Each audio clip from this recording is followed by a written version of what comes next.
Hello നമസ്കാരം, എല്ലാവർക്കും ഇന്നത്തെ സ്വർണ്ണവില അറിയിക്കുന്ന ഗോൾഡ് റേറ്റ് ടുഡേ ചാനലിലേക്ക് സ്വാഗതം. ഇന്ന് 2024 ജൂലൈ മാസം 15-ാം തീയതി തിങ്കളാഴ്ച. സംസ്ഥാനത്ത് സ്വർണ്ണവില വീണ്ടും കുറഞ്ഞിരിക്കുകയാണ്. ഇന്നൊരു ഗ്രാം സ്വർണം 10 രൂപയും 1 പവന് 80 രൂപയുമാണ് സംസ്ഥാനത്ത് സ്വർണ്ണവിലയിൽ കുറവ് രേഖപ്പെടുത്തിയിരിക്കുന്നത്. ഇന്നത്തെ സ്വർണ്ണവില നോക്കാം. അതിനു മുൻപായി ഈ ചാനൽ ഇതുവരെ സബ്സ്ക്രൈബ് ചെയ്തിട്ടില്ലാത്തവർ സബ്സ്ക്രൈബ് ചെയ്ത് തൊട്ടടുത്തുള്ള ബെൽ ബട്ടൺ അമർത്തി ഓൾ സെലക്ട് ചെയ്യുക. ഇന്നത്തെ 916 സ്വർണ്ണവില 1 ഗ്രാം 6750 രൂപ, 1 പവൻ 54,000 രൂപ.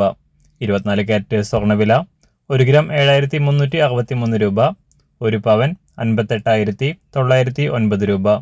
18 കാരറ്റ് സ്വർണ്ണവില 1 ഗ്രാം 5522 രൂപ, 1 പവൻ 44,181 രൂപ. സംസ്ഥാനത്ത് നിന്ന് വെള്ളിവില 1 ഗ്രാം 100 രൂപ, 1 കിലോ 1 ലക്ഷം രൂപ. അന്താരാഷ്ട്ര മാർക്കറ്റിൽ 1 ഔൺസ് സ്വർണത്തിന് $2,413. എല്ലാ ദിവസവും അറിവിരുന്ന സ്വർണ്ണവില അറിയാനായി ഈ ചാനൽ ഇപ്പോൾ തന്നെ സബ്സ്ക്രൈബ് ചെയ്ത് തൊട്ടടുത്തുള്ള ബെൽ ബട്ടൺ അമർത്തി ഓൾ സെലക്ട് ചെയ്യുക. വീഡിയോ ഇഷ്ടമായാൽ ഒരു ലൈക്ക് ചെയ്യാനും നല്ല നിർദ്ദേശങ്ങൾ കമൻറ്റ് ചെയ്യാനും കൂടെ ശ്രദ്ധിക്കുക.